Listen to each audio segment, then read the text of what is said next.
Assalamualaikum warahmatullahi wabarakatuh. Alhamdulillah, saudara dan rakyat yang mulia. Kita tahu bahwa hari-hari ini adalah hari-hari yang mendebarkan bagi rakyat yang tentu peduli terhadap penyelamatan bangsa.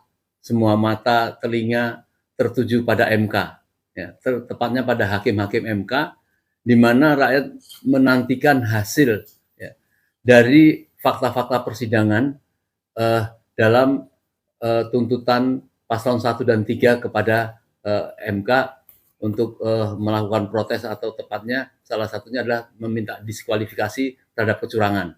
Tapi kita tidak membicarakan kecurangan, itu sudah lewat. Yang penting hari ini adalah ada 4 tokoh, ya, terutama ada Bang Refli dan ada Pak Prof. Antoni, yang di mana di persidangan tentu sangat menyedot perhatian. Nah, tentu kita ingin dapat bocoran atau saran atau masukan dari Pak Marwan dan Pak Narko, apa yang mesti dilakukan oleh rakyat dalam masa penantian ini.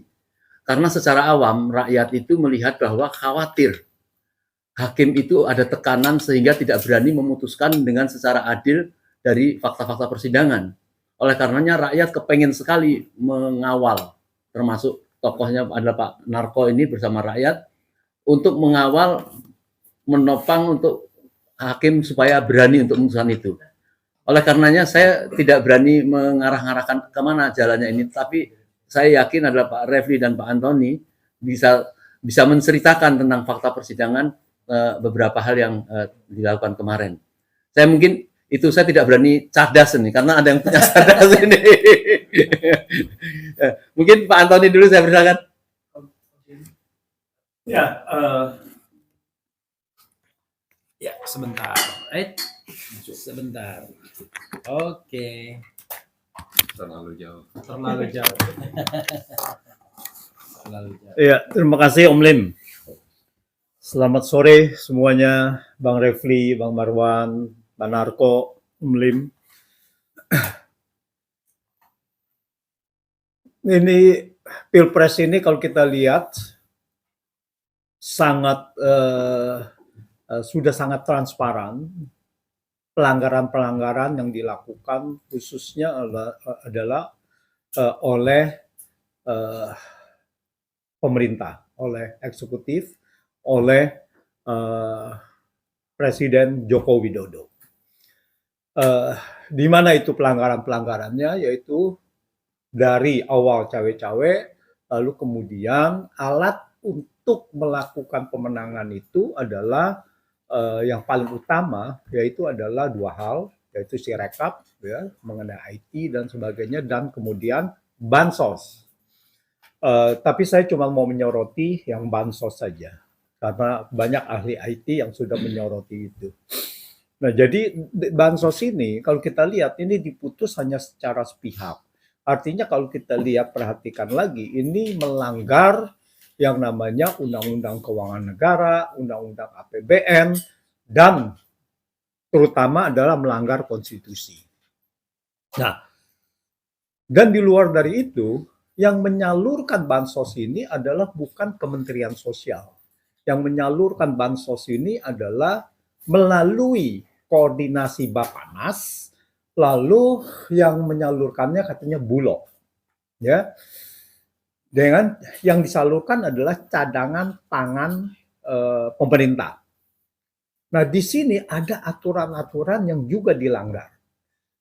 Jadi sebetulnya Bappenas dan Bulog itu tidak boleh menyalurkan yang namanya bantuan sosial. Meskipun itu yang namanya bantuan sosial pangan. Nah, ini kan alasannya karena bantuan sosial pangan itu dialihkan bisa dilakukan oleh Bappenas. Ini melanggar dari undang-undang mengenai kesejahteraan sosial dan mengenai kedudukan dari Kementerian Sosial. Bahwa bantuan sosial adalah bagian dari perlindungan sosial secara keseluruhan yang merupakan tugas dan fungsi dari Kementerian Sosial. Nah, jadi begitu banyak pelanggaran-pelanggaran yang sudah secara nyata itu dilanggar dalam memberikan bantuan sosial ini sampai dengan rencananya sampai Juni ya 2024, tetapi setelah pemilu beres, setelah pemilu selesai, kelihatannya mulai terhenti gitu kan. Apa yang dijanjikan mulai tidak ada lagi. Nah, untuk itu, apakah pelanggaran yang secara nyata ini, secara transparan sudah bisa dilihat, apakah MK, para hakim MK ini berani mengambil putusan bahwa ini memang melanggar? Dan yang menarik adalah, ini kan pertanyaan dari Hotman Paris yang ditujukan kepada saya sebagai ahli, saksi ahli pada saat itu, tetapi kemudian saya kembalikan kepada Mahkamah Konstitusi, di mana pertanyaannya adalah, anggap Jokowi, Presiden Jokowi ini melanggar apa yang saya bicarakan tadi. Pertanyaannya, apakah Mahkamah Konstitusi bisa memutus atau bisa membatalkan hasil Pilpres ini? Gitu. Pertanyaan kepada Pak Antoni. Nah, itu pertanyaan kepada saya yang saya bilang bahwa itu adalah wewenang dari hakim gitu. Nah, tentu saja menarik bahwa apakah itu bisa apa tidak, mungkin Bang Refli bisa menceritakannya di sini kan gitu kan ya. Tapi kalau saya di ini, saya tidak memberikan komentar, saya cuma memberikan bahwa dari sudut APBN, dari sudut bansos yang merupakan bagian dari APBN, bagian fiskal, ini sudah banyak sekali bukti-bukti ini adalah pelanggaran. Yang alasannya El Nino, yang tidak ada El Nino. Kalau yang namanya krisis pangan, itu harus dideklarasikan dulu ada krisis pangan. Siapa yang deklarasikan? Yaitu harusnya presiden dan menteri gitu kan. Seperti pada saat itu ada misalkan masalah COVID. Itu kan dideklarasikan kan, pandemi gitu kan. Itu ada diumumkan dan ada undang ininya. Dan itu harus sebetulnya itu diumumkan. Tapi ini tidak ada, tiba-tiba bilang, oh ini karena El Nino dan sebagainya. Nah, kita kembali kepada apakah Mahkamah Konstitusi, para hakim Mahkamah Konstitusi berani mengambil keputusan yang adil gitu, bukan untuk berpihak gitu, yang berdasarkan keadilan, berdasarkan kebenaran gitu. Nah, kita berharap dengan tidak adanya Anwar Usman, maka bahwa para hakim yang lainnya menggunakan hati nuraninya, karena ini taruhannya adalah bangsa Indonesia ke depan. Indonesia adalah negara hukum. Kalau ini hukum tidak ditegakkan, maka Indonesia akan menjadi negara tirani. Nah, kalau kita lihat bahwa 16 Oktober di mana Gibran itu diputus oleh Mahkamah Konstitusi, sebetulnya bukan Gibran ya, maaf, batas usia calon presiden dan wakil presiden selain di bawah batasnya adalah 40 tahun, tetapi juga ada tambahan norma, yaitu pernah menjadi atau sedang menjalani kepala daerah. Nah, kalau kita lihat putusan itu adalah tidak lepas dari adanya Anwar Usman, pamannya Gibran. Nah, dengan tidak adanya Anwar Usman, semoga bahwa hakim Mahkamah Konstitusi ini yang dulu memutus bahwa itu adalah ada 4 ya yang mengatakan bahwa itu tidak setuju, 4 yang tidak setuju bahwa ada batas usia itu, mudah-mudahan masih menggunakan hati nuraninya dan menegakkan keadilan ini.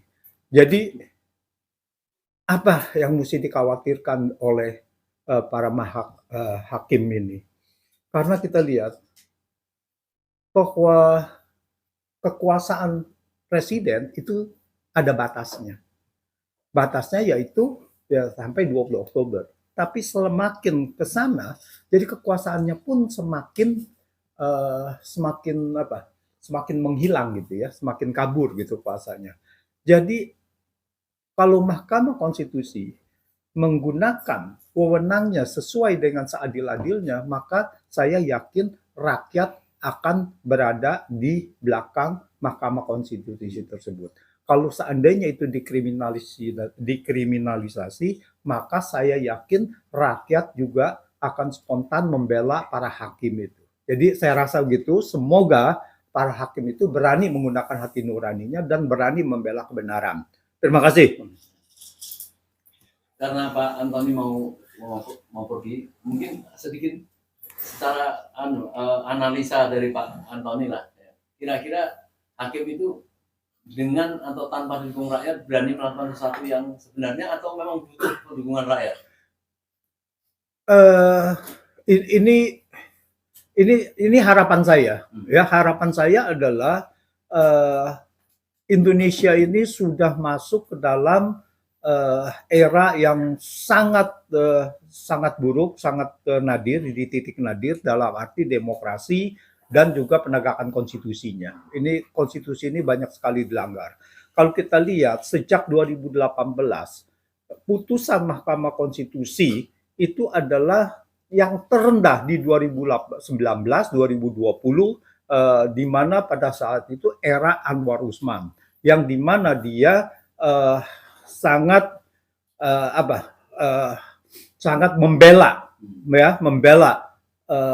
kesalahan-kesalahan konstitusi yang dilakukan oleh pelanggaran-pelanggaran konstitusi oleh pemerintahan Jokowi. Ya, contohnya adalah Undang-Undang Cipta Kerja, Undang-Undang KPK dan sebagainya, itu semua yang penting itu semua dibatalkan. Nah, harapannya adalah MK benar-benar akan menjadi benteng terakhir untuk menjaga konstitusi. Nah, tanpa Anwar Usman, saya berharap bahwa hal ini masih dilakukan karena ini adalah masa depan Indonesia dan para hakim konstitusi yang terdiri dari sekarang 8 orang, yang hanya 4 orang, 5 orang ini yang bisa membuat masa depan Indonesia berubah total. Apakah menjadi tirani, apa benar-benar negara demokrasi?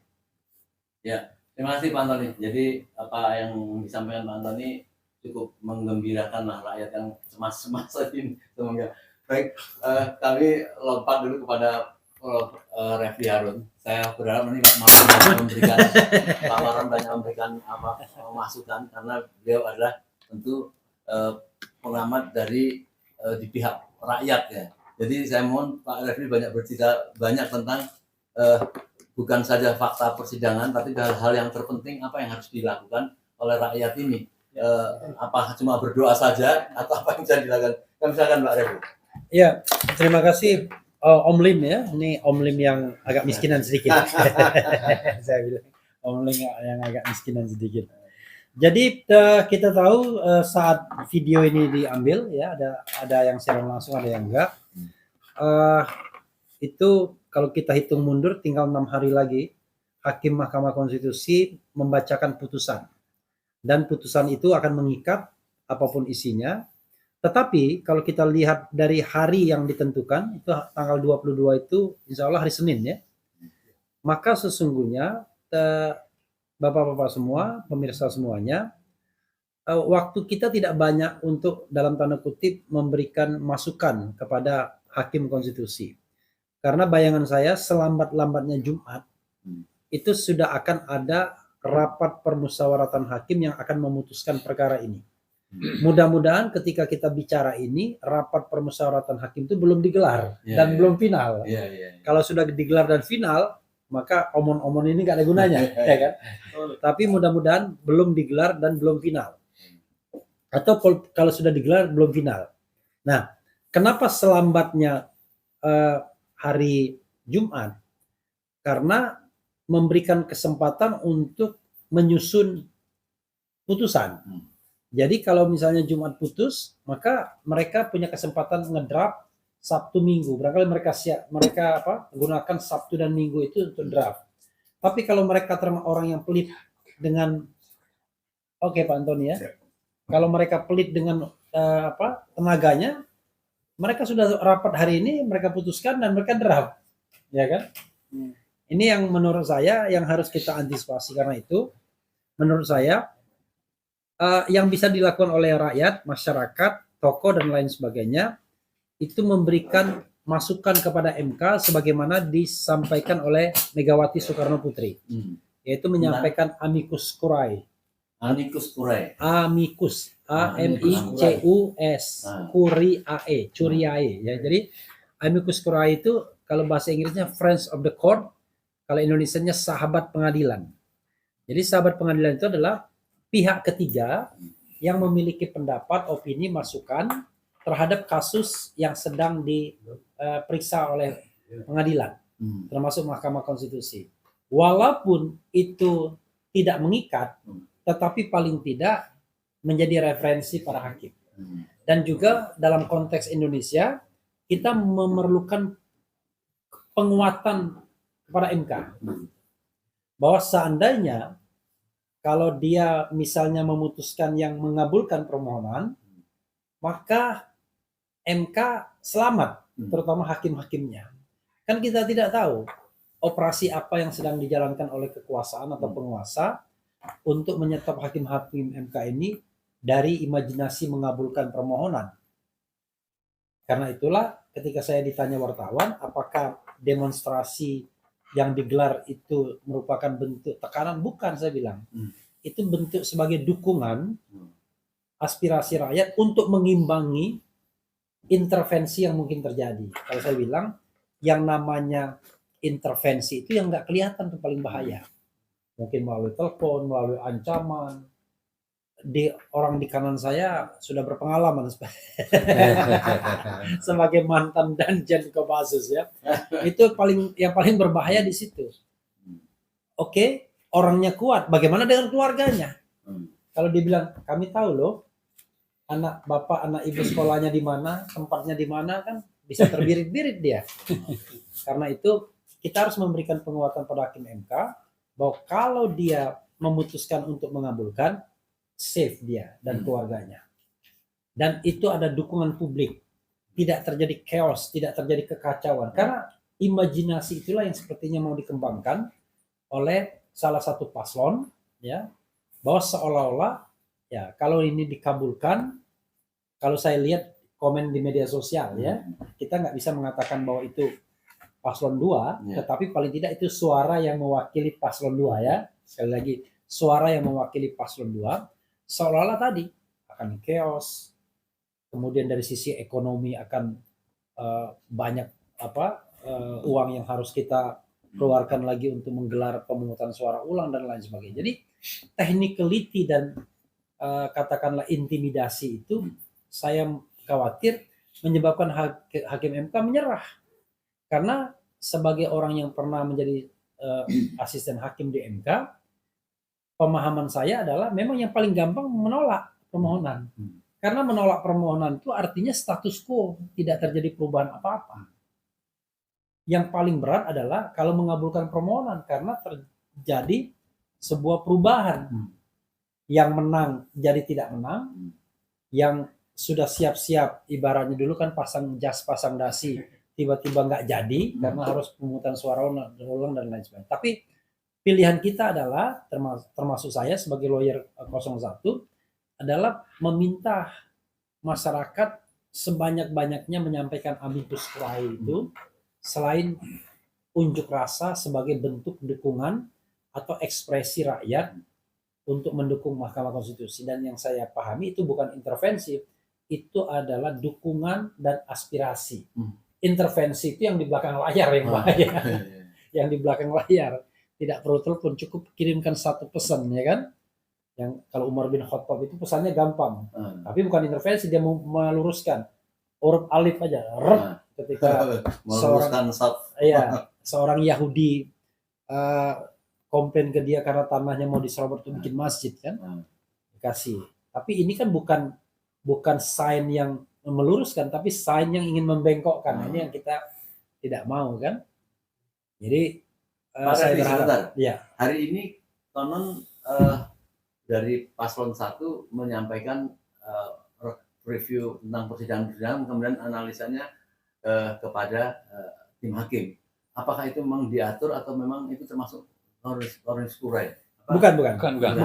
Jadi itu bukan amicus curiae, itu adalah kesimpulan. Jadi sekuen dari persidangan, tapi tidak dibuka sidangnya, cuman menyampaikan kesimpulan. Nah, good news-nya adalah kesimpulan ini biasanya tidak diberikan dalam pilpres sebelumnya.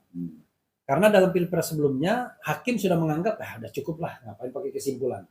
Tapi ini diberikan kesimpulan plus 2 hal bonusnya, tambahan bukti, dan yang kedua adalah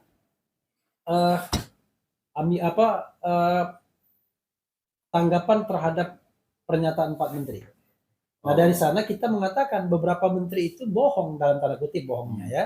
Entah dia sengaja atau tidak, kita nggak tahu motifnya. Seperti misalnya Sri Mulyani mengatakan bahwa yang namanya automatic adjustment itu hal yang biasa, hal yang lumrah. Ternyata tidak lumrah, tidak biasa. Dan sekuen waktunya juga nggak masuk akal. Karena kalau kita mau motong anggaran kementerian dan lembaga, itu harus dilakukan pada akhir tahun anggaran, bukan di awal anggaran. Karena kalau di awal anggaran kita tidak tahu apakah realisasi APBN penerimaannya itu tercapai atau tidak. Nah, jadi banyak hal. Kemudian Erlangga Hartarto mengatakan bahwa produksi beras turun sampai 5 juta sekian, padahal ahli kita Faisal Basri mengatakan cuma 0,6 juta sekian. Sementara impor berasnya 3 juta 0,06 ton. Jadi penurunan produksinya cuma 0,6 juta ton, tapi impornya 3 juta ton lebih. Nah, 2,4 juta tonnya kemana? Ternyata nggak jelas. Sebab harga beras itu justru mencapai titik tertinggi dalam sejarah Republik Indonesia. Kan sebuah anomali. Harusnya kalau misalnya impornya lebih banyak, operasi pasar, harga turun. Ternyata bukan untuk operasi pasar, patut diduga untuk bansos, untuk ngasih bagi-bagi beras kepada calon pemilih kan.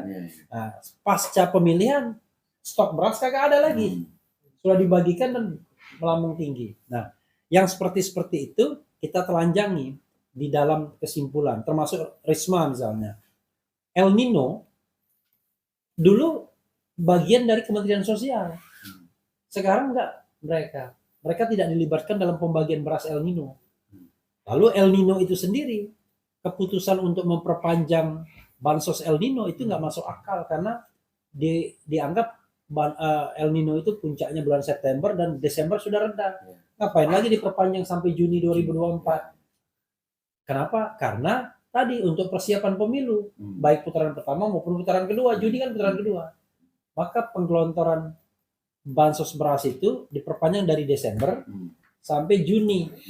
Tapi setelah ternyata 02 menang, itu terseok-seok itu penggelontoran setelah bulan Februari kemarin. Itu. Demikian juga uang cash yang 200.000 per bulan dibayarkan 3 bulan. Mestinya Januari, Februari, Maret, jadikan Februari tarik. Iya, ditarik ke Februari 3 bulan, 600.000. Nah, ahli kita mengatakan semakin tinggi kemiskinan, maka semakin besar pengaruh bansos itu, baik beras maupun uang cash itu terhadap terhadap preferensi memilihnya. Karena itu menurut saya sekali lagi, kalau cuma ukurannya itu adalah bukti, kita mengatakan banyak hal yang bisa kita buktikan. Hanya pertanyaannya adalah definisi terbukti bagi MK itu apa? Apakah dia harus sifatnya material, statistik dan kemudian kuantitatif, ataukah cukup keyakinan dia? Oh iya, Presiden cawe-cawe saya yakin, bansos iya, dan lain sebagainya. Karena kalau dihitung secara kuantitatif semuanya nggak adil. Pilpres ini kan dari Sabang sampai Merauke kasusnya, sementara kita dikasih kesempatan cuma 1 hari untuk membuktikan. Kan tidak masuk akal. Belum lagi persidangan yang begitu melelahkan dan lain sebagainya. Karena itu mudah-mudahan hakim terketuk hatinya bahwa cukup alasan bagi dia untuk mengatakan pemilu curang. Nah, kalau pemilu itu curang, ya mudah-mudahan permohonan kita dikabulkan, yaitu Prabowo Gibran didiskualifikasi, diperintahkan pemungutan suara ulang hanya 01 dan 03 saja. Baik, sebelum ke situ Pak, mungkin sebelum Pak Marwan, mungkin ada satu yang menarik bagi para hakim selain masalah bansos, apa agaknya? Ya, selain masalah bansos banyak sesungguhnya. Yang paling menarik lagi adalah soal Gibran. Jadi di dalam persidangan itu penetapan Gibran sebagai calon wakil presiden itu jelas-jelas bertentangan dengan hukum dan konstitusi. Kenapa begitu? Karena bertentangan dengan hukumnya, karena waktu Gibran mengajukan diri, mendaftarkan diri, itu peraturan KPU nomor 19 tahun 2023 tidak diubah. Karena di peraturan itu masih 40 tahun dan tidak ada pengecualiannya. Orang mengatakan, kan putusan MK-nya kan lebih tinggi. Iya, tetapi putusan MK itu tidak self-executing. Dia harus tetap dilaksanakan melalui peraturan KPU. Karena peraturan KPU itu adalah instrumen untuk melaksanakan undang-undang, termasuk putusan Mahkamah Konstitusi. Jadi kalau aturan pelaksananya tidak diubah, lalu dia pakai apa? Untuk melakukan verifikasi dan lain sebagainya, kan begitu? Atau dia misalnya, untuk usia tidak perlu dipakai, yang lain dipakai, kan nggak bisa begitu. Nah, itu sudah cetol welo-welo kata orang Jawa, bahwa itu terbukti secara nyata ya, atau beyond reasonable doubt kalau dalam pengadilan biasa. Tinggal hakim konstitusi berani nggak melakukan diskualifikasi baik terhadap dua-duanya maupun terhadap Gibran. Belum lagi kalau kita lihat macam-macam hal yang bisa mengarahkan indikasi kecurangan. Sebagai contoh misalnya begini, itu tingkat elektabilitas Prabowo Subianto bulan Oktober sebelum dipasangkan Gibran itu kira-kira cuma, kalau versinya EF 38, kalau versinya Kodari bahkan lebih kecil 34 cuma bulan Oktober. Begitu kemudian dipasangkan dengan Gibran terjadi pelipatan, dan kita duga mobilisasi survei dari 34 ke 58 terakhir. 24% berarti penambahannya. Pertanyaannya adalah, dalam teori survei, apa input yang dibutuhkan untuk menaikkan elektabilitas sebesar 20 atau 24% hanya dalam jangka waktu kurang dari 4 bulan. Ada bilang, wah ini kan karena Prabowo sudah terkenal, sudah berapa kali ikut pemilu. Lah, saya bilang kalau dia terkenal bukan 34 atau 38%, tapi harusnya sudah 90% dia. Terbukti dia cuma 34-38%. Yang menonjol survei dari siapa, Pak? Yang menonjol survei dari siapa? Terjadi lonjakan. Ya banyak. Ada sama. Survei dari Denny JA, survei dari kelompok-kelompok itulah. Kodari, Kodari nggak melakukan survei sesungguhnya. Dia cuma ngutip survei orang lain aja. Ya, karena waktu saya tanya Burhanuddin Muhtadi, iya. Nah, mereka mengatakan sudah di atas 50 dan kemudian hasilnya kan 58 ditetapkan. Nah, itu sendiri unusual sebenarnya. Jadi banyak hal yang sebenarnya bisa mengarahkan pada hakim bahwa iya ya, curang. Tinggal bagaimana dia, apa angle yang mau diambil. Angle curangnya atau angle tidak curangnya. Kalau dia mengatakan angle curangnya, banyak alasan untuk mengatakan pemilu curang. Tapi kalau angle tidak curang, banyak alasan untuk melakukan yang namanya eufemisme, penghalusan. Itu yang saya tambahkan. Baik, mungkin itu tapi ditahan dulu. Kami mohon nanti 10 menit terakhir nanti juga memberikan satu kabar gembira lah. Mungkin Pak Marwan dulu, kami silakan Pak Marwan untuk memberikan komentar atau tentu Pak Marwan juga banyak mengamati dalam fakta-fakta persidangan itu, dan ada rasa optimis terhadap apa yang tadi disampaikan Pak Refli tadi. Silakan Pak Marwan. Ya, bismillahirrahmanirrahim. Makasih Om Lim. Saya kira kalau kita sedikit membahas secara garis besar ya, isunya adalah bahwa ini ada pemilu curang. Dan pemilu curang ini digugat dengan menunjukkan berbagai pelanggaran yang sifatnya TSM. Nah, karena itu lalu pemohon meminta minimal ada 3 hal. Pertama, batalkan putusan KPU 20 Februari ya. Kemudian 20 Maret ya, diskualifikasi Prabowo Gibran dan Pilpres ulang. 3 ini. Nah, sementara kalau kita bicara termohonnya sebenarnya KPU. Lalu pihak terkaitnya itu 02. Jadi bukan menggugat 02 kan, menggugat KPU. Nah, tapi kalau kita kaitkan antara pemilu curang dengan KPU, biang dari pemilu curang ini adalah Joko Widodo. Karena Joko Widodo ini bisa mengendalikan KPU, Bawaslu dan DKPP. Bahkan MK pun saya kira meskipun putusannya keras, tapi itu juga di bawah kendali dari Joko Widodo. Belum lagi Joko Widodo itu menggunakan politik penyanderaan terhadap partai-partai. Sehingga kalau bicara curang, itu memang objek dari apa yang sedang diadili oleh MK. Tapi kalau kita mundur, siapa sebetulnya biangnya? Yaitu Joko Widodo melalui apa? Melalui KPU, ya wasit yang ikut justru bermain memihak, kemudian Bawaslu yang harusnya mengawasi itu tidak melakukan apa-apa, DPR yang harusnya melakukan pengawasan terhadap seluruhnya itu di bawah kendali Jokowi. Sehingga dengan begitu harapan rakyat itu memang tinggal kepada MK. Kalau MK misalnya mengakui dirinya sebagai pengawal konstitusi, lalu dalam sumpah jabatan sebagai hakim itu menyatakan akan menjalankan proses pengadilan secara adil, ya, dan patuh terhadap konstitusi. Konstitusi ini kan hukum dan semua undang-undang yang berlaku. Nah, kita kaitkan dengan tadi apa yang dilakukan oleh Joko Widodo yang curang ini, lalu dasarnya adalah kecurangan yang TSM, maka sudah sangat banyak bukti atau alat untuk bagaimana hakim itu memutuskan. Sehingga kita tidak perlu cari-cari bahwa karena adanya bansos, ini naik berapa persen. Karena bansos itu sendiri sudah merupakan pelanggaran, ada undang-undangnya. Kalau hakim itu mau hanya melihat kepada undang-undang misalnya tentang TSM, yang sifatnya terstruktur itu melibatkan polisi, ada kepala daerah, ada kepala-kepala desa, ada menteri-menteri misalnya. Ini undang-undang pemilu sudah mengatur.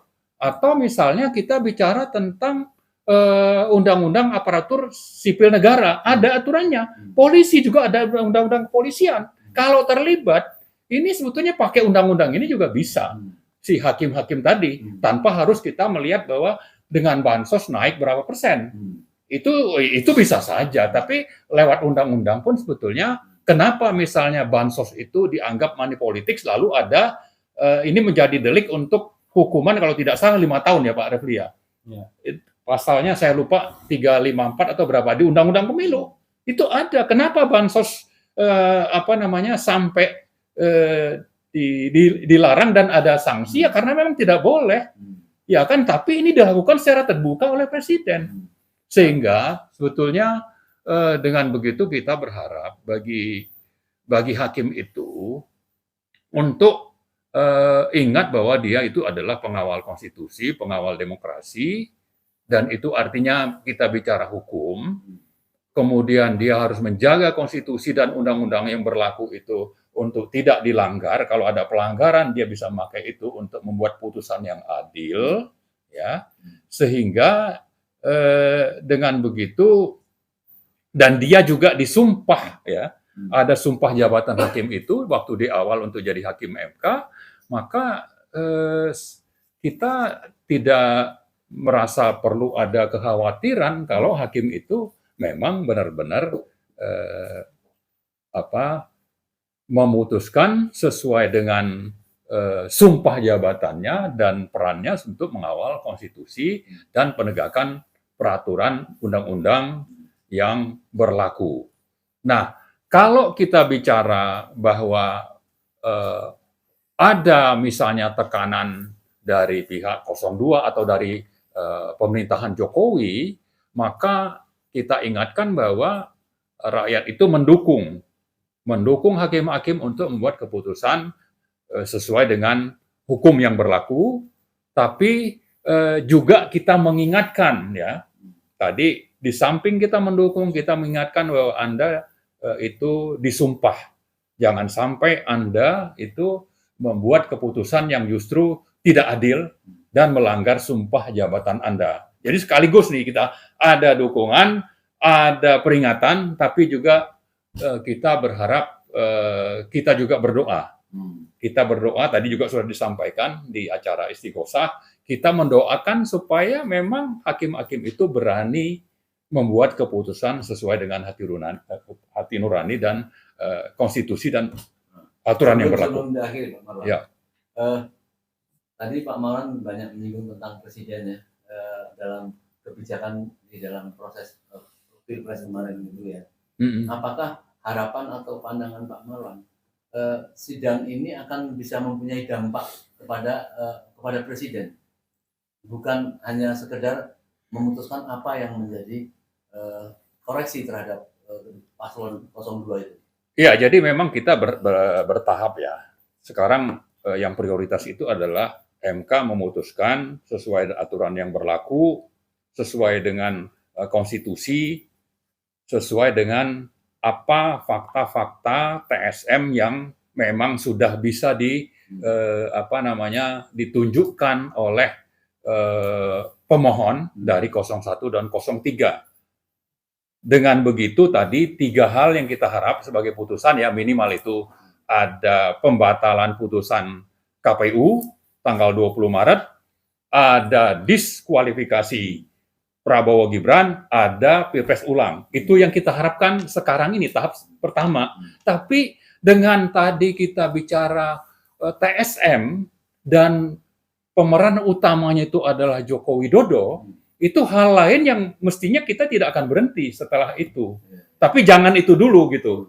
Ya kan? Nah, kalau bicara tentang Jokowi ini ya, kita bicara tentang bagaimana kalau dibandingkan dengan peran dari wasit yang memihak, ya, wasit yang mestinya bisa berlaku adil, yaitu KPU atau Bawaslu, ya, atau DKPP misalnya, untuk supaya pertandingan 1, 2, 3 ini bisa berjalan secara luber dan jurdil misalnya.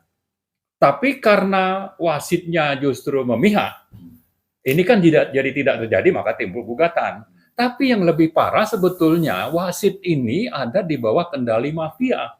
Dan pimpinan mafianya itu adalah Joko Widodo.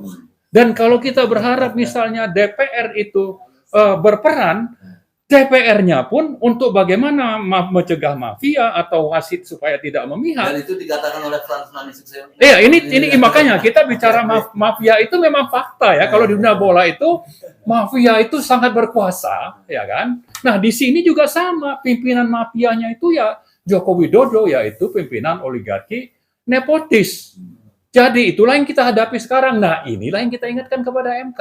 Tolong MK itu untuk minimal tadi, di samping kita kasih dukungan, kita juga ingatkan dia ada sumpah jabatan. Ya. Dan itu saya kira bicara tentang moral dan agama. Ya. Jangan sampai ini dinomor-duakan. Ya, berarti kalau sampai dinomor-duakan ya memang bermasalah. Ya. Bisa saja mungkin juga bisa di bawah kendali PKI misalnya, kan sudah tidak beragama. Pikir gitu. Ya, ada 10 menit persis sebelum nanti kita menunggu apa yang disampaikan terakhir dari Pak Refli. Ini di samping kita ini ada Majen Purnawirawan Sunarko yang kita lihat rakyat agak bangga juga ini karena perjuangan rakyat ini di backup dan beliau ditunjuk ya presidium itu untuk mengawal apa yang dikerjakan oleh rakyat. Pak Narko mendengar sendiri dari fakta-fakta tadi dari Pak Refli, Pak Antoni dan Pak Marwan. Jadi hal yang nampaknya diharapkan oleh masyarakat itu bagaimana kita menunjukkan bahwa backup kepada hakim itu supaya berani ya memutuskan sesuatu sesuai dengan fakta persidangan kayak gitu dalam bentuk seperti apa Pak kira-kira, atau apa mau bicara apa Pak tentang melihat proses ini? Silakan Pak. Om Lin, Pak Refli, Pak Marwan yang saya hormati, pemirsa yang saya muliakan, sudah cukup banyak ulasan dari Pak Antoni, Pak Refli, Pak Marwan tentang pelaksanaan sidang Mahkamah Konstitusi yang sekarang berjalan. Saya sebagai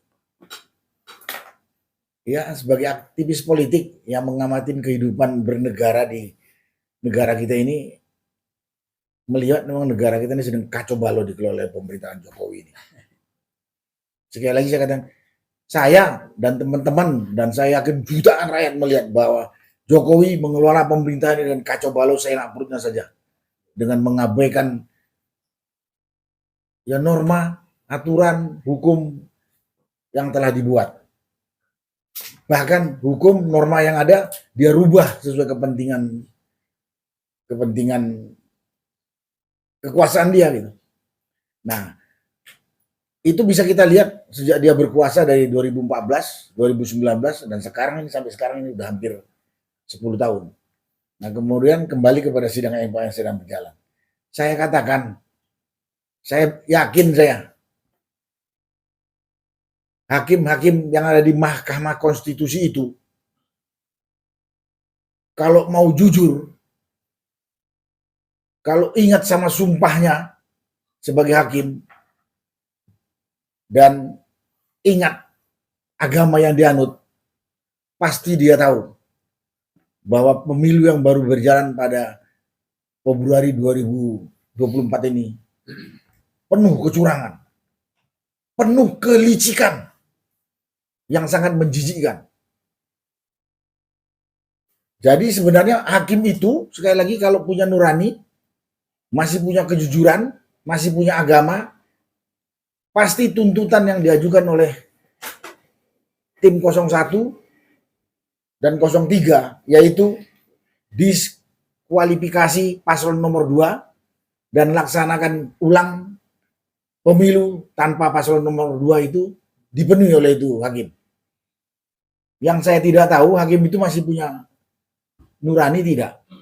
Masih punya takut nggak dengan ajaran agama yang dianut? Itu saja, itu yang susah saya. Kenapa saya katakan susah saya katakan? Saya sudah ikuti beberapa pengadilan dagelan yang terjadi di era Jokowi ini. Dan bagaimana penegakan hukum di era Jokowi ini. Di sini ada lawyernya Pak Repli, tapi biar aja lah. Lawyer siapa? Oh, Pak ahli hukum tata negara ya. Ya Pak Repli ahli hukum tata negara, nggak tahu nih menurut Pak Repli ini negara dikelola dengan hukum yang ada atau tidak gitu. Kenapa saya katakan gitu? Lihat banyak kejadian di eranya Jokowi ini. Dari dulu kematian sekian ratus petugas KPPS tak ada pengusutan, yang jadi korban di waktu unjuk rasa 2019 di Bawaslu itu juga penyelesaian nggak jelas. Kemudian ada pengadilan dagelan di kasus pembunuhan di kasus kilometer 50 itu nggak jelas. Sambo itu juga pengadilannya tidak jelas, hukuman mati jadi hukuman seumur hidup dan sebagainya. Kasus Kanjuruhan itu juga pengadilan dagelan, mati ratusan, cuman Kapolres dicopot dan segala macam. Nah, karena itu saya jadi pikir hakim-hakim yang ada di era sekarang ini masih punya nurani nggak? Itu saja. Nah, ini saya ragukan ini hakim ini nggak punya nurani, nggak punya kejujuran dan tidak punya keberanian menegakkan kebenaran. Jadi kalau ditanya tanggapan saya, kalau hakim ini masih punya kejujuran, masih punya nurani, masih ingat ajaran agama, masih ingat sumpah dia, saya yakin gugatan yang diajukan 01 dan 03 dikabulkan, yaitu diskualifikasi paslon nomor 2, ulangin pemilu tanpa paslon 02. Karena apa? Sudah segitu banyak tadi yang disampaikan oleh Pak Antoni, Pak Repli, dan Pak Marwan, bagaimana masifnya ini pelanggaran, kecurangan, kelicikan pelaksanaan pemilu itu. Udah nggak perlu saya ulangin. Ya, jadi tapi karena melihat pengalaman pengadilan selama ini banyak pada dagelan, jadi saya juga pesimis. Gugatan itu dikabulkan oleh hakim. Karena itu saya sebagai aktivis yang saya dengar suara dari rakyat, dan sampai hari ini juga ada istighosah ya, yang sifatnya doa kayak ini. Itu karena apa? Karena nggak yakin kalau MK itu akan memenuhi tuntutan atau gugatan paslon 01 dan 03. jadi Hari ini tuh, hari ini sampai hari ini rakyat itu sebenarnya masih mengingatkan dan membackup. Kalau nanti kemudian peringatan dan backup kepada hakim, backup kepada tim lawyer, nggak diperhatikan, ya jangan kaget kalau rakyat nanti menuntut kedaulatan yang dimiliki. Mereka ini kan cuman penerima amanah dari rakyat, kedaulatan dari tanah rakyat. Tapi sekarang rakyat dikuyo-kuyo dan dijolimi. Itu saya dengar, bukan nggak saya Jadi dengar. memang kecurangan ini kan memang secara mata telanjang itu siapapun bisa melihat. Iya, ya. betul. Sekarang ini kalau menurut hemat banyak orang, hakim atau persidangan ini kan hanya membuktikan secara hukum atau secara data untuk memenuhi ini, Pak. Tapi kalau kecurangan itu tidak bisa dielak tentunya. Iya. Nah, andai kata keputusan itu seperti yang dikhawatirkan Pak Narko tadi, dan rakyat nampaknya juga tidak mau menyerah begitu saja, karena inilah Saya yakin itu. saat terakhirnya untuk menyelamatkan negara ini. Iya. Kemudian mereka ingin menempuh yang mereka katakan people power itu bagaimana tanggapan Pak Narko? Iya, menurut saya wajar. Kedaulatan itu punya rakyat kok. Sekarang rakyat dijolimin. Rakyat itu apalah istilahnya ya. Dijolimin dan tak dianggap sebagai rakyat pemilik kedaulatan. Iya. Mereka berbuat seenak perutnya saja. Konstitusi yang ada dirubah-rubah sebagian. Yang ada banyak yang nggak dilaksanakan. Padahal kan konstitusi itu ada amanah rakyat itu. Amanah rakyat itu. Untuk mengelola negara ini nyata kan tidak. Jadi seperti apa nanti kalau rakyat itu dalam wujud seperti apa? Social society atau dan Pak Narko tetap harus merasa harus mendampingin terus atau seperti apa? Ya, saya bukan mendampingin, saya bersama-sama. Bersama-sama. Ya saya bersama-sama lah. Saya macam tadi juga bersama-sama saja. Iya. Ya kan saya dengar rakyat itu sekarang ini cuma karena masih rasa takut, masih bersabar mempercayakan kepada MK. Kalau nanti MK tidak juga bisa memberikan harapan kepada rakyat, saya yakin rakyat akan main hakim sendiri. Baik, kepada Pak Refli ini sangat ditunggu sekali. Orang yang kepengen tahunya kan mesti bocoran kesimpulan dari Pak Refli ini kan yang sangat diharap-harap dari masyarakat. Ya. Tadi saya kira sangat bagus sekali memberikan masukan tentang Amis Kurkurai tadi. Ya. Itu menjadi penting karena menurut kita hakim ini kan sekarang sedang melakukan istikharah atau Istighosa. Ya mudah-mudahan hakimnya betul-betul istikharah lah. Ya, bukan karena takut atau karena lain sebagainya. Ya. Jadi mungkin Amis Kurkurai tadi memang menjadi terbuka bagi kita dan tentu kita akan mencoba tokoh-tokoh masyarakat untuk memberikan pertimbangan-pertimbangan karena hakim itu kan sekarang sedang mencari petunjuk lah katanya itu. Ya, saya persilakan Pak Refli. Iya, jadi ketika kita mau mengajukan ke MK, ada pakar yang mengatakan nggak usah ke MK karena MK itu killing ground katanya, killing field ya. Jadi dia ladang pembunuhan, ya tempat pembunuhan, tempat pembantaian. Nah, karena itu katanya nggak usah mengajukan ke MK. Saya sebenarnya percaya dengan kata-kata seperti itu, bahkan sampai saat ini. Tetapi persoalannya adalah kita kan tidak punya pilihan lain. Pilihan kita kan 3, jalan politik, angket, nggak jelas. Layu sebelum berkembang angket ini. Dan angket pun tidak berujung pada misalnya perintah pemungutan suara ulang atau pemilu ulang, tapi bisa menyebabkan sekedar turbulensi politik, walaupun bukan tidak penting. Yang kedua adalah MK dan ketiga adalah massa untuk mendukung 2 layer hukum dan politik ini. Nah akhirnya kan yang kita jalankan adalah MK dan massa. MK jalan, massa juga jalan. Karena harus memilih alternatif yang kata orang killing ground itu, killing field, ya sudah kita jalani dengan sebaik-baiknya. Dan menurut perkiraan saya, setidak-tidaknya ada 2 jenis pelanggaran yang sebenarnya bisa kita buktikan. Satu pelanggaran yang terukur, pelanggaran terukur itu adalah pelanggaran yang dilakukan oleh Gibran. Sebenarnya dilakukan oleh KPU sesungguhnya, dalam hal penetapan Gibran sebagai cawapres karena tidak melalui prosedur yang ditentukan oleh peraturan perundang-undangan dan bahkan cenderung melanggar konstitusi karena KPU bertindak tidak independen. Kalau KPU bertindak independen, dia akan mengikuti kata-kata Yusril, lawyer Gibran sekarang, yaitu sebelum dia jadi lawyer, Yusril mengatakan kalau putusan 90 itu datang kepada saya akan bilang enggak deh katanya. Saya tidak akan gunakan, terima kasih, daripada nanti dipersoalkan. Itu. Nah, itu ketika Yusril masih lurus, belum normal. masih normal ya. Dia mengatakan itu. Karena itu saya mengatakan dari pelanggaran yang sifatnya terukur itu jelas seharusnya di Gibran minimal didiskualifikasi. Karena terukur, measurable.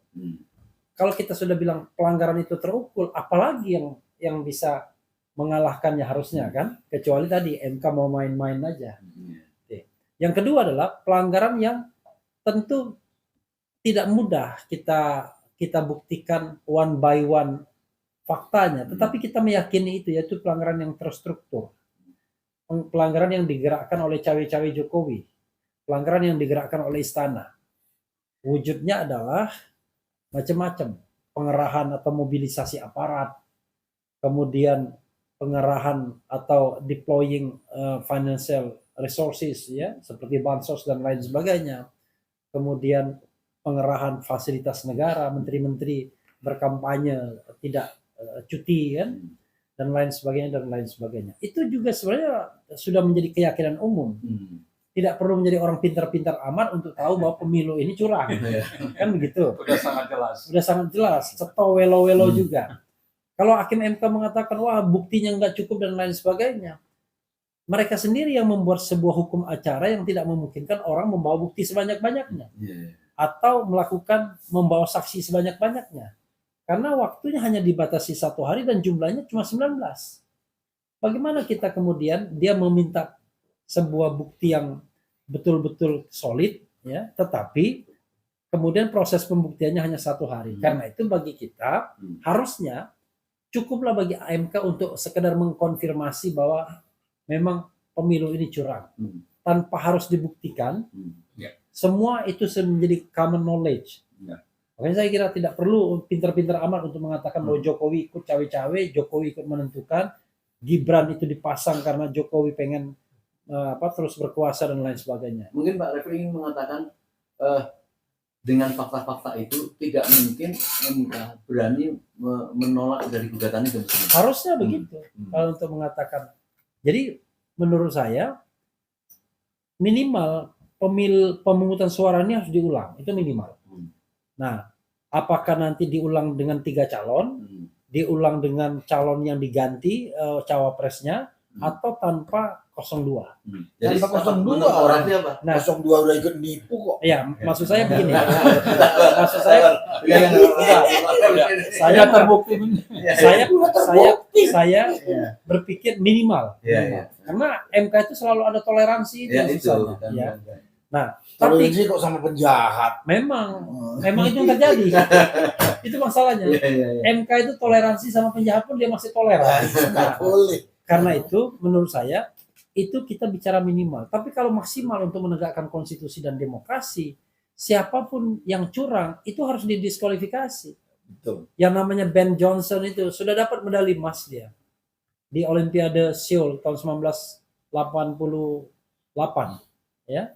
Waktu itu udah menang, udah memecahkan rekor dunia, begitu kemudian dia ternyata anabolik steroid, ya dicabut medali emasnya.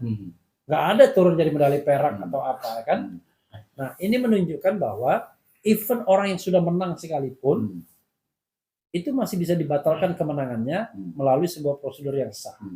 Kalau pemerintahnya waras. Ya, maksudnya dalam konteks ini kalau hakimnya waras. Iya juga. Ya, kalau hakim konstitusinya waras. Tapi kalau hakim konstitusinya setengah waras, ya minimal pemungutan suara ulang. Walaupun misalnya tetap diikuti oleh calon yang curang itu, walaupun minimal dalam proses pemungutan suara ulang, Jokowi harus dikerangkeng. Dikerangkeng, tidak boleh cawe-cawe, tidak boleh menggunakan instrumen bansos dan lain sebagainya. Dan kalau itu dilakukan lagi, maka harusnya MK memperingatkan, kamu kalau Anda melakukan lagi, kami akan tidak segan-segan mendiskualifikasi dan menetapkan pemenang. Kan begitu harusnya kan, yang di luar diskualifikasi. Tapi sayang, keberanian itu tidak pernah datang dari Mahkamah Konstitusi sampai sejauh ini so far. Dan kita berharap bahwa hakim-hakim MK ada terbit keberaniannya setelah masyarakat nanti menyampaikan amicus curiae, menyampaikan tambahan pendapat, opini dan lain sebagainya untuk meyakinkan bahwa di belakang Mahkamah Konstitusi itu ada jutaan rakyat yang berharap bahwa demokrasi ini ditegakkan, dan satu-satunya menegakkan demokrasi itu adalah mendiskualifikasi 02, memerintahkan pemungutan suara ulang di antara 01 dan 03. Nah, mudah-mudahan itu tuntutan maksimal, tapi minimalnya ada yang dimenangkan, yaitu minimal pemungutan suara ulang. Dan saya menolak dengan tegas skenario yang disampaikan seorang ahli hukum tata negara mengatakan bahwa Gibran didiskualifikasi, lalu Prabowo dilantik sebagai presiden, lalu nanti akan dipilih wapresnya di sidang umum MPR. Maunya Prabowo. Itu menurut saya putusan Sontoloyo. Kenapa? Dan itu dimaui pendukung 02. Iya, karena Gibran itu bagi 02 liability, beban. Jadi itu bukan putusan yang benar. Karena kalau kita bicara tentang kemenangan 02 yang curang, itu kan tidak hanya dilakukan oleh Gibran, tapi mereka melakukannya secara bersama-sama. Prabowo sebagai calon presiden dengan sengaja mengundang Jokowi masuk dalam gelanggang dengan melamar putranya sebagai cawapres. Sementara dia dikelilingi orang-orang yang jauh lebih qualified dan berpengalaman, mulai dari Erlangga Hartarto, Zulkifli Hasan, kemudian Erick Thohir, semuanya yang lebih senior, Yusril Iza Mahendra sendiri. Tetapi memilih Gibran bukan karena Gibran orang hebat, tapi Gibran anaknya Jokowi. Karena Gibran bapaknya presiden. Pak Refli, ada dua analisa dari sahabat kami sahabat kita, yang nampaknya agak sedikit berbeda. Mungkin saja tidak berbeda, tetapi cara melihatnya. Yaitu pertama dari teman Dr. Tony Rashid. Dia mengatakan bahwa tidak mungkin akan berani MK berseberangan dengan penguasa. Karena akan terjadi begini chaos dan sebagainya. Yang kedua, yang agak menyenangkan ini dari saudara Jumhur. Dia mengatakan bahwa feeling dia ini, karena ini para hakim ini termasuk orang yang bermoral gitu ya. Dia memperlihat bahwa nampaknya bisa 7-1. 1 itu yang menolak dan 7 itu menerima. Ini dari kedua ini apa yang ingin Pak Refli katakan? Saya tidak membaca persis tulisan mereka, terutama Tony Rashid. Biasanya Tony Rashid menyampaikan dalam tulisan biasanya. Tulisan. Kalau Jumhur biasanya menyampaikannya di dalam statement, lebih mudah. Nah, sebenarnya gini, banyak di antara teman kita yang mengemukakan pesimisme itu untuk nge MK agar MK kemudian mengatakan kami nggak seperti itu, kan gitu. Jadi ini penakut dan lain sebagainya. Nah, sebaliknya ada yang mengatakan MK berani. Jadi ada dua arus yang dengan cara berbeda ingin mendorong MK menjadi orang-orang yang bermoral, berintegritas dan berani. Cuman ada caranya ngenyek, MK penakut, ada caranya mendorong, kamu berani, ya. MK dia anak kecil juga, Pak Jenderal. Saya tidak menganggap mereka orang dewasa dan negarawan karena mereka masih tengok kanan, tengok kiri. Saya sependapat. Iya, karena itu kita dorong terus untuk penguatan ini. Nah, jadi kata-kata Tony Rashid itu sebenarnya cara tadi ngenyek, tetapi dia berharap nyenyekan itu membuat MK berani. Kalau Jumhur, saya senang itu optimisme yang luar biasa. Saya membayangkan kenapa dia 7-1. Saya bisa nilai mungkin 1 itu Guntur Hamzah.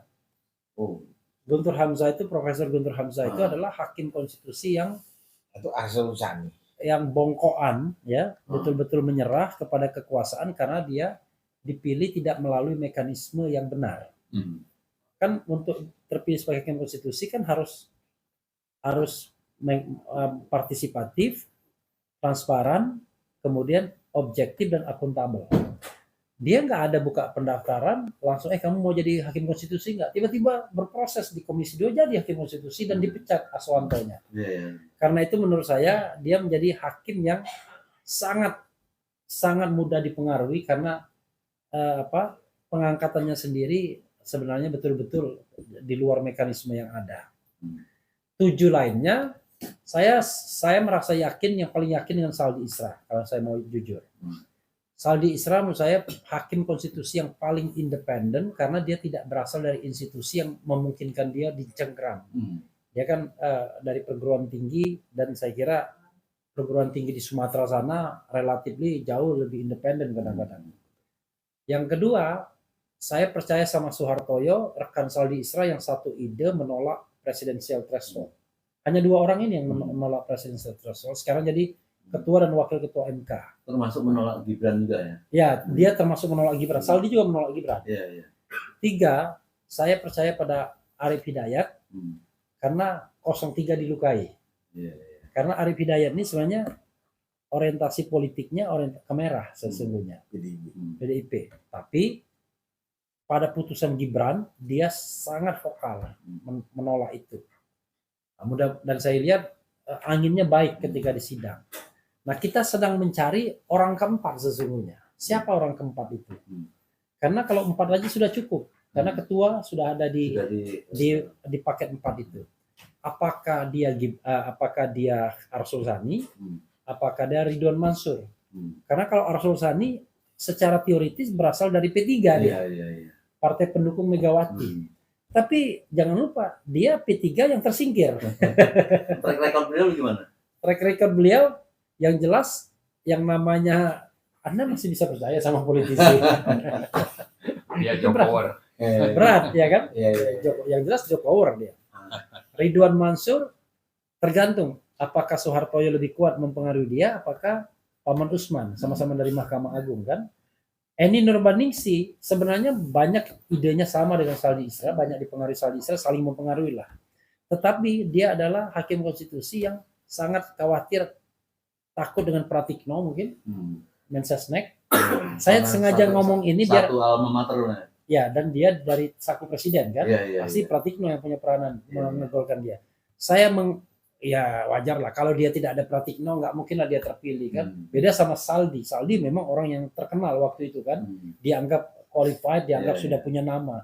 Eni dia kepala BPHN, tapi beda kelasnya kan, maksudnya kan kita bicara kelas negarawan, bukan kelas ASN kan. Nah, sehingga menurut saya keterpilihannya itu sangat erat kaitannya dengan kebaikan Presiden Jokowi. Ya, sehingga ya mungkin dia nggak mau. Saya berharap Bu Eni Nurbaningsih yang pernah jadi dosen saya ya ketika masih muda itu mendengarkan ini agar dia membuktikan bahwa saya Ananda Refli ya kan yang pernah menjadi murid saya, Ananda salah menilai saya. Bagus kan orang? Ya kan? Saya berharap. Tapi untuk Bu Eni saya masih percaya Bu Eni lebih tunduk pada Jokowi dan Pratikno ketimbang kepada hati nurani dan rakyat Indonesia. Biar dia dengar kan? Biar nanti kita buktikan saya atau dia yang salah ya kan? Mudah-mudahan saya yang salah. Doa saya kan begitu, saya yang salah. Nah, kemudian hakim satunya Daniel Yusmik. Itu juga yang mengabulkan. Tapi jangan lupa Eni dan Daniel Yusmik ini mengabulkan gubernur levelnya. Daniel Yusmik ini yang termasuk yang baru ya? Iya, bukan, yang lama. Yang lama. Nah, Daniel Yusmik Foch itu nggak yang lama, tapi dia orientasi politiknya merah juga sebenarnya. Jadi ini menarik gara-gara ada unsur 03-nya. Kalau nggak ada unsur 03-nya, peluang kecil.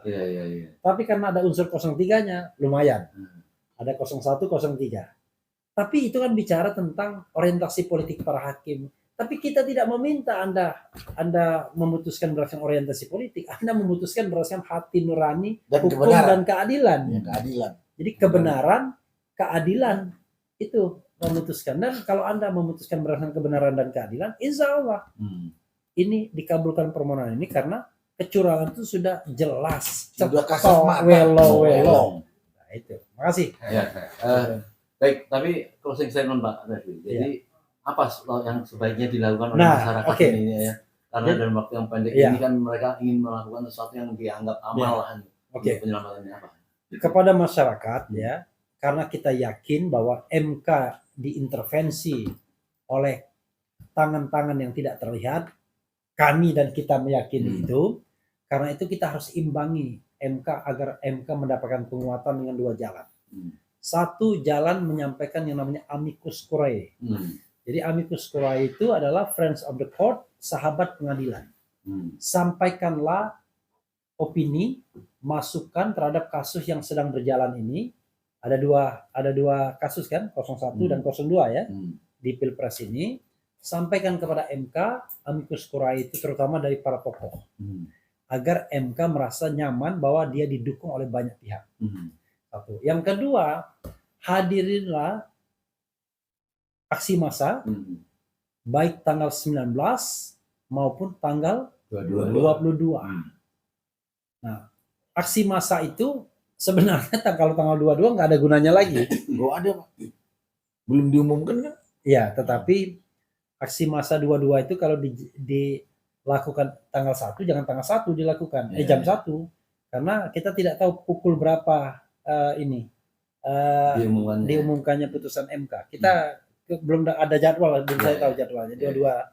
Nah, tetapi amicus curiae itu harus segera hari ini, besoknya. Paling lambat Kamis sore, ya. Kamis sore amicus curiae harus disampaikan. Karena biasanya hakim itu Jumat sore udah pulang ke rumah masing-masing, baru datang Senin lagi. Artinya asumsinya dia sudah selesaikan PR-nya. Nah, dengan dua jalan itu mudah-mudahan hakim MK tidak goyang sana sini, tidak bengkok sana sini hatinya, dan yakin bahwa inilah sejarah MK bisa membatalkan hasil Pilpres yang selama ini hanya sekedar catatan-catatan saja yang nggak ada gunanya, karena pada Pilpres berikutnya curang lagi. Gitu. Om Lim. Terima kasih Pak Refli, ini sangat berguna sekali karena saya berharap ini bisa segera sampai kepada masyarakat sehingga mereka langkah-langkahnya itu terarah lah, terukur. Pak Marwan silakan closing statement. Ya, terima kasih Om Lim. Jadi saya kira mengingatkan lagi bahwa ini urusan kita, urusan bangsa dan negara ke depan yang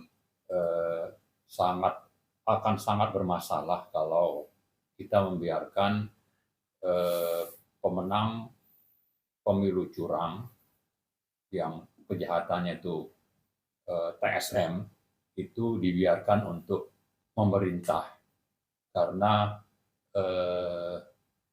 secara moral sebetulnya agama sudah mengingatkan kita untuk melakukan atau melawan kemungkaran di depan mata, bahwa curang itu bisa diartikan sebagai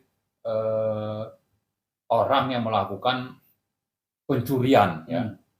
Kalau kita membiarkan itu, artinya suara rakyat itu dicuri oleh yang curang, maka jangan menyesal nanti kalau akhirnya kita hidupnya akan semakin susah, lebih susah dari sekarang. Sekarang saja sudah sangat susah, utang banyak, ya, lalu punya SDA tapi yang menikmati itu orang-orang tertentu dan orang-orang Cina misalnya dan negara Cina. Ini sudah nyata kita alami. Karena itu mari untuk sama-sama masih ada kesempatan untuk berbuat, mencegah dan membatalkan hasil dari pemilu curang tadi. Caranya ya kita dalam 2 aksi ke depan, tanggal 19 dan tanggal 22 April, ya, di depan gedung MK, untuk menunjukkan bahwa kita peduli, kita ingin menegakkan kebenaran, ingin menghilangkan, mengeliminasi kemungkaran. Nah, karena itu mari hadiri sebanyak mungkin, ya. Kalau bisa itu bisa sampai 200.000 orang atau berapa ratus ribu orang, ya. Dan saya ingat itu akan dimulai dengan sholat Jumat berjamaah di sekitar Jalan Merdeka Barat sampai ke arah mungkin Monas. Jadi mari sama-sama kita tunjukkan bahwa kita peduli. Idealnya di depan MK-nya. Ya memang, ya, tapi sejak tadi Bang Refli sudah menyebutkan, ya, bahwa sejak presidennya Jokowi itu kita sudah tidak bisa bebas untuk demo di mana saja. Ya, karena memang ini sangat represif dan menghalalkan segala cara. Jadi dia tidak peduli itu, dia tidak akan dengar itu. Oke lah, dalam kondisi seperti itu kita di mana saja, yang penting mari kita datang berduyun-duyun. Bisa dengan ratusan ribu orang, dan saya yakin itu akan bisa mempengaruhi putusan dari hakim-hakim MK itu. Sambil juga kita mengingatkan bahwa kita mendukung hakim-hakim MK, tapi kita juga mengingatkan mereka punya sumpah jabatan, sambil juga kita berdoa supaya hati dari hakim-hakim itu digerakkan untuk memutuskan kepada yang benar dan yang disesuaikan dengan apa yang hukum yang berlaku saat ini. Ya. Saya kira itu, makasih. Saya kira bagus sekali Pak Marwan, karena gerakan itu masih dilihat oleh rakyat seluruh Indonesia, bahwa ternyata orang-orang masih banyak yang peduli gitu ya. Pak Narko, silakan closing statement apa yang ingin dilakukan dalam proses menunggu hasil dari MK ini. Om Lim yang saya hormati, dari saya,